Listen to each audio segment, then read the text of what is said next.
사람 간의 이 소통에 대한 되게 유명한 책이 한 권 있는데요. 미국의 침례교 목사님이 쓴 사랑의 5가지 언어라고 하는 책입니다. 사람들은 서로 사랑을 주고받는데 5가지의 소통 방식이 있다, 이렇게 얘기합니다. 그 5가지는 우리가 잘 알고 있는 것들인데요. 스킨십, 그리고 인정하는 말, 그리고 선물, 봉사, 함께하는 시간, 이렇게 소개하고 있습니다. 그리고 개인이 선호하는 방식이 또 있다고 합니다. 어떤 사람은 만사를 다 제쳐두고 자기와 함께 시간을 보내기로 정할 때, 그리고 그렇게 시간을 보낼 때 충만한 사랑을 받고 있다고 느끼고요. 어떤 사람은 자신을 위해서 봉사해 줄 때 느낀다고 합니다. 이를테면 이제 퇴근하고 집에 와서 집안일 열심히 도와주는 남편 보면서 막 하트가 뿅뿅 이렇게 생기는 거죠. 개별차가 있지만 이 중 유별나게 남성 형제님들이 사랑을 느끼는 방식이 있다고 하는데요. 인정하는 말이라고 합니다. 다른 말로 칭찬이라고 하죠. 멋있다, 최고다라는 말을 들을 때 이제 많은 남성들이 내가 사랑받고 있구나라고 느낀다는 거예요. 근데 비단 남성뿐이겠습니까? 칭찬 싫어하는 사람 아무도 없습니다. 심지어 이런 말까지 있잖아요. 칭찬은 고래도 춤추게 한다. 그것처럼 칭찬을 통해서 자기 존재의 귀중함을 확인하고 거기서 힘을 얻어서 밝고 긍정적인 에너지를 가지고 살게 되는 것입니다. 그래서 칭찬하고 칭찬받는 건 우리 영혼에 아주 중요한 영향을 준다고 할 수 있습니다. 그런데 사람과 사람 사이의 관계에만 이 칭찬이 중요한 것 같지가 않습니다. 성경을 보면요, 하나님께서 사람을 지으신 목적을 아주 명료하게 알려주고 계시는데요. 이사야 선지자의 입을 빌려서 이렇게 말씀하셨습니다. 이사야 43장 21절인데요. 같이 한번 읽어보도록 하겠습니다. 시작. 이 백성은 내가 나를 위하여 지었나니 나를 찬송하게 하려 함이니라. 아멘. 하나님이 자기 백성을 지으셨는데 찬송하도록 하기 위함이다, 이렇게 말씀하십니다. 이제 찬송을 영어로는 제가 항상 영어 쓸 때마다 죄송하다고 하는데 프레이스라고 이렇게 하는데요. 칭찬이란 뜻이 있습니다. 그래서 찬송을 좀 쉽게 이해하고 접근하려면 칭찬이라고 보시면 됩니다. 우리와 지위가 동등하거나 손 아래일 때는 칭찬한다고 하고, 우리보다 높은 지위와 신분을 가진 존재에게는 찬송 혹은 칭송 이런 표현 쓰는 거죠. 하지만 그 둘의 내용은 같습니다. 인정하는 겁니다. 칭찬하는 겁니다. 당신이 최고입니다. 엄지손가락 이렇게 탁 치켜 세워가지고 당신 정말 더 확 와닿게 짱입니다, 이렇게 하는 거죠. 하나님을 인정하고 칭찬하는 것, 여러분, 이것은 하나님과 우리 사이에서도 매우 중요한 소통 방식이고, 심지어 하나님은 그것이 우리의 존재 목적이다라고 규정하고 계시는 겁니다. 제가 이 찬송이라는 이 한 단어를 이렇게 공들여서 설명하는 이유는요, 우리가 오늘 지금 다루고 있는 책, 그리고 그리스도 통독에서도 우리가 다루고 있는 책이 시편이기 때문입니다. 신약 성도인 우리들은 이 성경책 뒤쪽에 있는 찬송가 한 600편 남짓한 찬송가 사용하지만 구약 성도들은 시편 사용했습니다. 다양한 상황 속에서 그리고 다양한 방식으로 하나님을 인정하고 칭찬하고 칭송하는 찬송의 삶을 살도록 이 시편이 이끌어 주었던 것이죠. 하나님께서는 시편을 성도들에게 주시고, 그리고 성도인 우리로부터 찬송을 받으시고자 합니다. 그런 방식으로 교제하시는 것이죠. 그래서 하나님과 우리의 존재가 찬송으로, 그리고 그 찬송의 태도로 연합하게 되며 찬송을 통해서 하나님은 우리 중심에 좌소를 트시고 왕으로 좌정하시는 것입니다. 그래서 이 찬송은 성도의 본질을 이루는 영적인 활동이다, 이렇게 얘기할 수 있습니다. 그렇지만 우리가 이 찬송을 잃어버리고 살고는 합니다. 단지 노래를 잃어버렸다 이런 얘기가 아니라요, 하나님을 인정하고 칭찬하는 이 삶을 잃는다는 것입니다. 오늘 시편을 통해서 우리가 다시 찬송을 회복하여 성도에게 의도하신 가장 복된 삶, 하나님이 인간을 만드실 때 고안한 가장 복된 삶을 다시금 회복하게 되시길 소망합니다. 먼저 시편 기자가 이렇게 시작을 하는데요, 시편 95편 1절 2절입니다. 같이 한번 읽어보도록 하겠습니다. 시작. 오라 우리가 여호와께 노래하며 우리의 구원의 반석을 향하여 즐거이 외치자. 우리가 감사함으로 그 앞에 나아가며 시를 지어 즐거이 그를 노래하자. 아멘.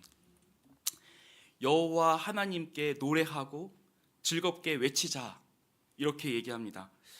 하나님을 칭찬하는 시까지 장문해서 지어서 노래하자고 얘기합니다. 다르게 말하면 점잖게 하지 말고 아주 역동적이고 적극적으로 하나님 찬양하고 높이자, 이 얘기하는 거예요.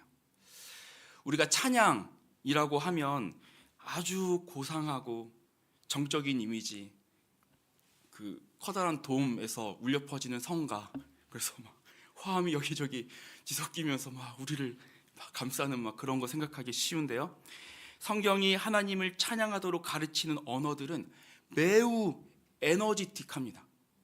다윗이 아주 좋은 예인데요, 언약궤가 성전으로 들어올 때 옷이 벗겨지는 줄도 모르고 찬송을 했습니다.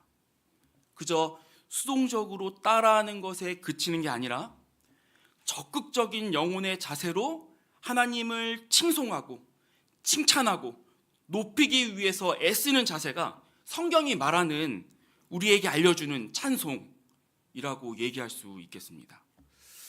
그리고 이어서 그렇게 적극적일 수 있는 이유, 또 적극적이어야 하는 이유에 대해서 알려줍니다.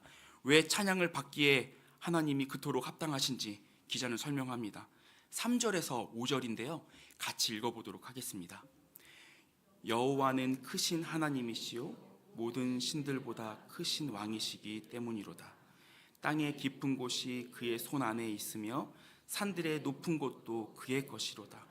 바다도 그의 것이라. 그가 만드셨고 육지도 그의 손이 지으셨도다. 아멘. 하나님이 왕이시기 때문이라고 합니다. 그가 권능을 가지셨습니다. 뭔가를 결정하고 행하실 능력을 지니신 거죠.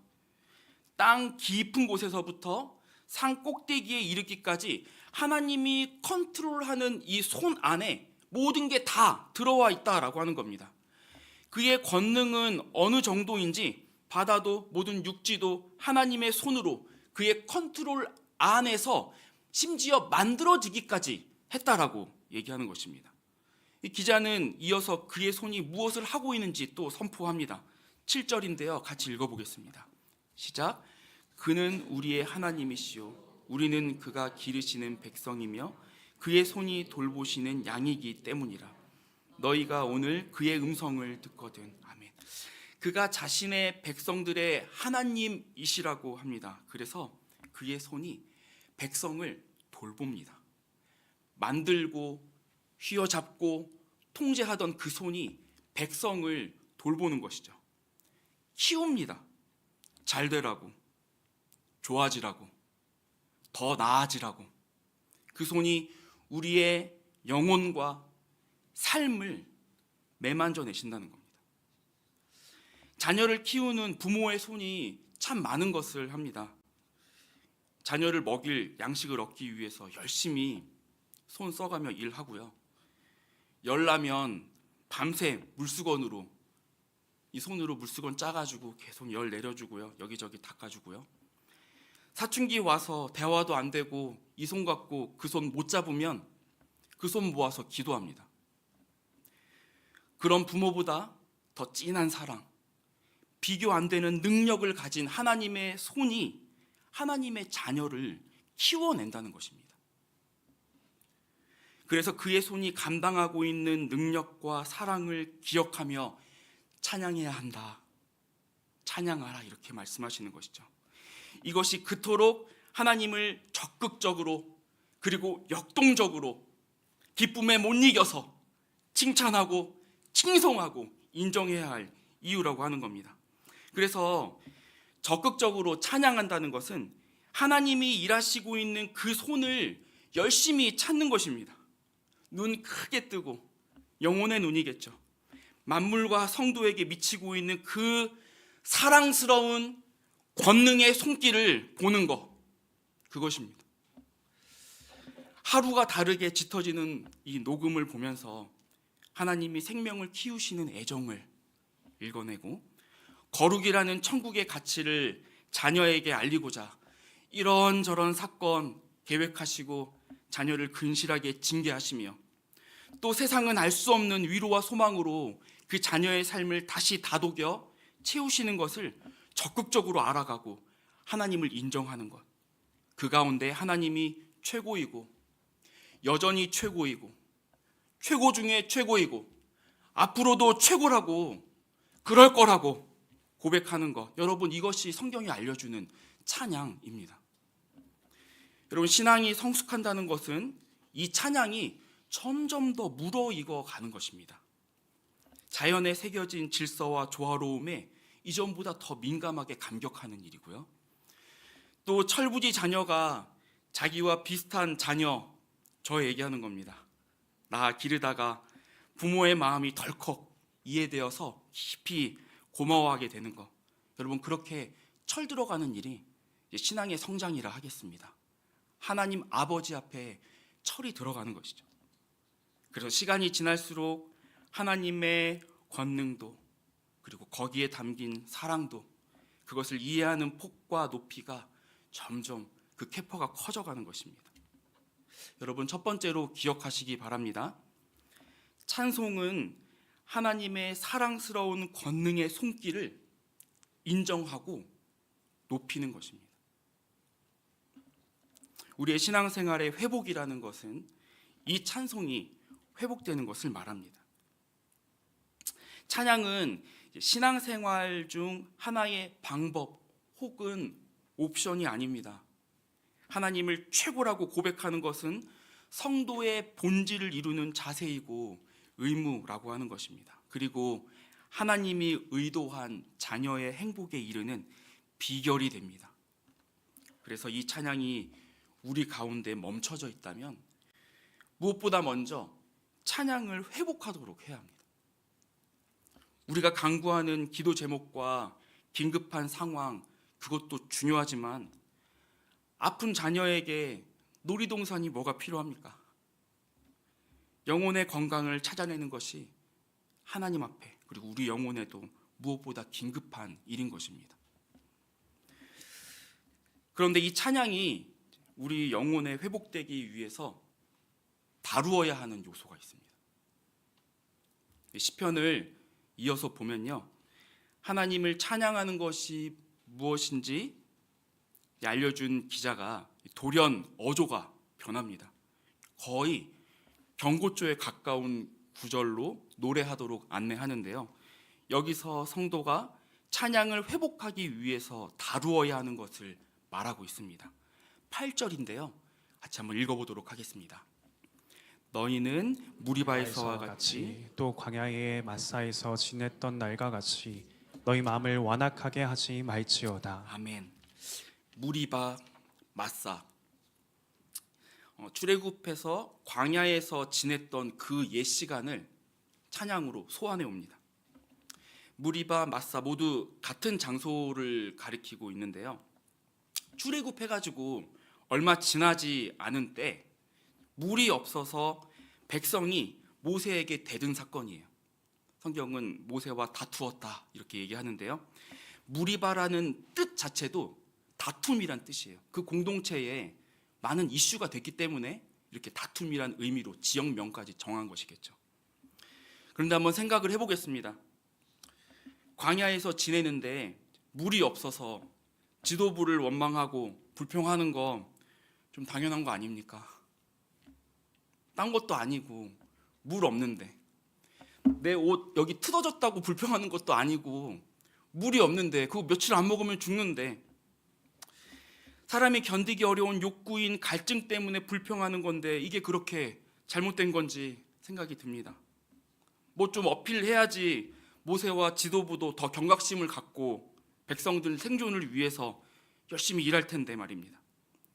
그런데 모세 오경에서도 또 오늘 시편에서도 다르게 접근합니다.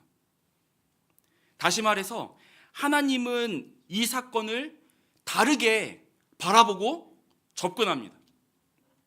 머뭇거리는 기색도 없이 이렇게 말씀하십니다. 8절인데요. 같이 읽어보겠습니다. 시작. 너희는 무리바에서와 같이 또 광야의 마사에서와 있던 날과 같이 너희 마음을 완악하게 하지 말지어다. 아멘. 마음을 완악하게 하지 말라고 하십니다. 그러니까 그때 완악했다 얘기하는 거예요. 여러분, 완악함이 무엇인가요? 히브리어로는 카샤라고 읽는데요, 아주 딱딱하게 굳어있는 것을 말합니다. 여러분, 사람의 영혼이라는 것은 하나님의 형상으로 만들어져 있다고 하잖아요. 여러분, 이 말은 하나님이 생각하시고 느끼시고 그 감동에 의해서 어떤 뜻을 나타내시고 행하시는 인격의 활동을 나타내는 것입니다. 그리고 우리 인간도 그런 인격의 활동을 할 수 있다라고 하는 것이 하나님의 형상이라는 뜻이에요. 그래서 우리는 어떤 자극이 오면 지성을 사용해서 해석하고 그 해석한 내용을 바탕으로 무엇인가를 느낍니다. 그리고 그 느낌에 따라서 어떤 결정을 하고 그 결정을 행하게 되어 있어요. 이게 바로 영혼의 활동이고 인격의 활동이고 하나님의 형상으로서 우리가 하나님의 영광을 나타낼 수 있는 유일한 통로가 되는데, 하나님은 자신이 백성에게 주는 거룩한 자극에 의해서 인간의 영혼에 어떤 특별한 움직임을 보고자 하셨습니다. 그 과정이 반복되는 동안에 하나님의 아름다움과 영광이 더할 나위 없이 선명하게 드러나는 것, 자신의 백성들의 삶 가운데서 보고자 하신 거죠. 그런데 딱딱하게 굳었다라고 하는 건 이런 영혼의 기능 자체가 마비가 되어버린 겁니다. 얼마나 딱딱하게 굳었는지 하나님이 그 백성에게 의도하신 거룩한 자극이, 그렇게 많이 준비했던 모든 거룩한 자극이 하나도 안 먹혀 들어가는 것입니다. 이것이 지금 백성에 대한 하나님의 평가입니다. 우리는 여기서 중요한 걸 발견하는데, 하나님은 인간적인 욕구의 차원에서 불평을 접근하고 있지 않습니다. 하나님은 불평을 영적인 문제로 여기시면서 접근하고 계시는 것입니다. 영혼의 문제라는 것입니다. 천하보다 귀해서 아들의 생명도 아깝지 않게 쏟아내버리신 그 소중하게 여기는 영혼의 문제라고 하는 것이죠. 그리고 이 영혼의 문제에 대해서 더 파헤치시는데요, 9절입니다. 같이 읽어보겠습니다. 그때 너희 조상들이 내가 행한 일을 보고서도 나를 시험하고 조사하였도다. 바로를 10가지 기적으로 심판하시는 모습을 보았지만 시험하고 조사했다 라고 합니다. 공동 번역에선 이렇게 번역했는데요, 그들은 거기에서 내가 하는 일을 보고도 나의 속을 떠보고 나를 시험하였다. 속을 떠보고 시험했다고 하는 거예요. 해당 사건이 있었던 출애굽기 17장 7절에 가서는 이렇게 보다 구체적으로 말합니다. 이는 이스라엘 자손이 다투었으며 또는 그들이 여호와를 시험하여 이르기를 여호와께서 우리 중에 계신가 안 계신가 하였음이더라 라고 합니다. 계시는지 안 계시는지, 나를 한번 도울 수 있는지 안 돕는지, 아니면 못 돕는지 떠보는 것입니다. 무엇이 문제라고 하시는 겁니까? 하나님은 이 불평의 문제를 신뢰의 문제로 접근하고 계시는 겁니다. 불평의 뿌리에는 불신이 있고, 여기서부터 영혼이 얼어붙으면서 찬송을 통해 누리는 복도 다 성도의 삶 가운데 좀먹어 들어가는 것이죠. 불평을 그저 스쳐가는 생각이고 해볼 수 있는 말 정도라고 여기지 않아야 합니다. 하나님께서 그렇게 다루시지 않았기 때문입니다. 하나님께서는 애굽보다 더 큰 적으로 보셨습니다. 애굽 왕 바로를 정복시키는데 6개월 정도 쓰셨지만 이 불평, 그리고 그 불평 끝 뿌리 가운데 묻어있는 불신이란 영혼의 적을 상대하시는 데는 40년 사용하십니다. 하나님의 사랑스러운 권능의 손길을 신뢰하지 않는 것만큼 하나님을 차갑게 대우하는 것이 없기 때문입니다. 기억하시기 바랍니다. 성도가 찬송을 회복하기 위해서는 불신의 죄를 다루어야 합니다. 제가 27살이었던 때였는데요. 초겨울이었습니다. 11월 정도 됐으니까요. 늦은 밤까지 잠이 오지 않아서 침대에서 책을 보고 있었습니다. 기억이 납니다. 어떤 책인지도. 당시 고상하게 고전을 보겠다고 오만과 편견 보고 있었는데 잠이 옵니다. 슬슬. 젖어드는 그때쯤이었는데 이상한 소리 막 들리는 거예요. 저희 집에서 나는 소리더라고요. 이 소리가 나는 안방으로 막 달려갔는데 저 어머니 비명이었습니다. 아버지는 숨을 가쁘게 몰아쉬고 계셨고요. 제가 어머니 뒤를 이어서 심폐소생술 했습니다. 119 대원들 기다렸는데 아버지의 혈색도 변해가고 차가워지기 시작했습니다. 마지막으로 큰 한숨을 몰아쉬더니 그 이후로는 숨을 쉬시지 않았습니다. 그 적막감을 지금도 제가 잊을 수가 없습니다. 연신 소리를 지르면서 막 여기저기 아버지의 신체를 때리면서 손으로 압박도 하고 했지만 죽음이라는 것이 모든 것을 튕겨내고 있었고 죽음이 그렇게 강력하다는 것, 죽음 앞에 그 어떤 시도도 속수무책이라는 것 제가 그때 느꼈습니다. 119가 왔고 근처 병원으로 이송됐습니다. 급성 심근경색이라고 했습니다. 병원 의사로부터 사망 선고 받고 어머니가 주저앉으셨습니다. 저희 어머니 정말 강인한 분이신데 제가 그렇게 연약한 모습 그때 처음 봤습니다. 지병 하나 없이 자기 관리 철저하셨던 분인데 전혀 생각하지 못했던 전개입니다. 한 번도 상상해 본 적이 없어요. 뭘 해야 할지, 뭐부터 해야 할지 모르겠더라고요. 장례식을 치르려면 영정사진 있어야 된다고 해서 이 택시 타고 혼자 집으로 갔습니다. 사진을 찾고 그날따라 완전히 무너져 내린 간이 장롱, 산더미같이 쌓여있는 옷 이렇게 보다가 제가 어떻게 그렇게 할 수 있었는지 지금도 잘 모르겠습니다. 마루에 무릎을 꿇고 엎드렸습니다. 그리고 아주 짤막한 기도를 올렸습니다. 하나님, 지금 벌어지고 있는 일들이 어떻게 된 건지 하나도 모르겠고 하나도 이해가 안 됩니다. 하나님이 선하시다고 했죠. 하나님 아버지를 신뢰합니다. 찬양하고 경배합니다. 이렇게 기도하고 한 10분 정도 그 상태로 엎드려 있던 기억이 있습니다. 병원으로 돌아가서 장례식을 치루었습니다. 이후 예배에 나아가 하나님께 그때 올려드렸던 신뢰함을 이어서 고백하던 그 날들에 하나님이 말로 다할 수 없는 은혜를 부어주시기 시작했습니다. 제가 드린 고백을 하나님이 찬송으로 받으셨다는 것을 알게 되었고 이해할 수 없는 상황 가운데 고백한 신뢰가 하나님이 받기 원하시는 예배라는 것도 알게 되었습니다. 하나님은 신뢰받는 자리에 계실 때 가장 빛난 영광을 보여주시는 분이며 그때의 자녀 또한 가장 행복하다는 것도 알게 됐습니다. 그 시간 이후 하나님은 그 신뢰가 하나님께서 그의 선하심을 양껏 펼치는 캔버스가 된다는 것 또한 알게 해주셨습니다. 하나님은 저희 가족이 주 안에서 더 깊은 사랑으로 연합하게 하셨고요. 어머니와 동생 그리고 저를 성실하게 인도하셔서 지금 잘 지내고 있고요. 섭리 가운데 하나님의 선하심을 전하는 복음 전파자로 저 또한 이렇게 세워주셨습니다. 상황과 나의 이해를 초월하는 하나님의 선하심은 오직 신뢰를 통해서만 삶에 깃들고 맛볼 수 있으며 그것이 하나님이 찾으시는 찬송으로 주님께 영광이 된다는 것 배운 것입니다. 말씀을 준비하면서 오늘 저를 돌아봐요. 지금 나의 찬송하는 삶은 안녕한가? 하나님의 사랑스러운 권능의 손길을 역동적이고 적극적인 눈으로 찾고 있는가?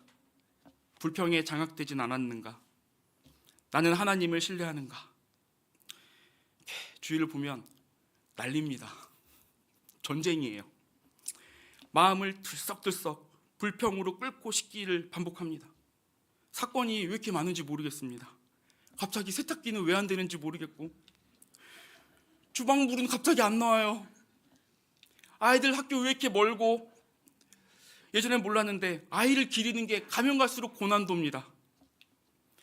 시간이 갈수록 놀라는 것이죠.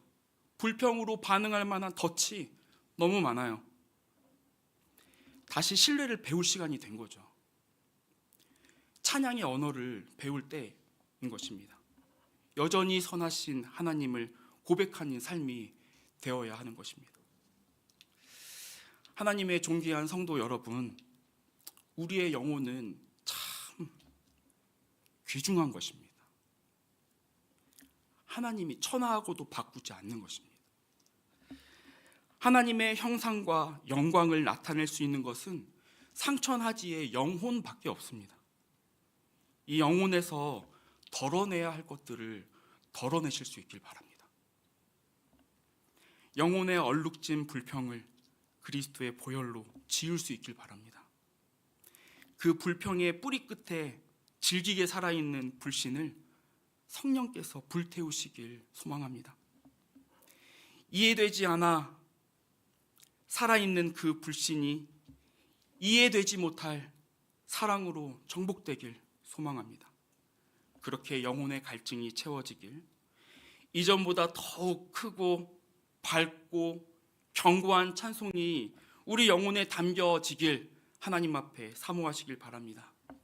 성도의 마땅한 찬송을 다시 회복하고자 하는 자녀에게 우리 선하신 아버지께서 은혜 주시기를 조금도 아까워하지 않으실 것입니다. 그래서 찬양의 행복이 가득한 우리 하나은혜 교회 그리고 모든 성도 되시길 귀한 주의 이름으로 축복합니다. 오늘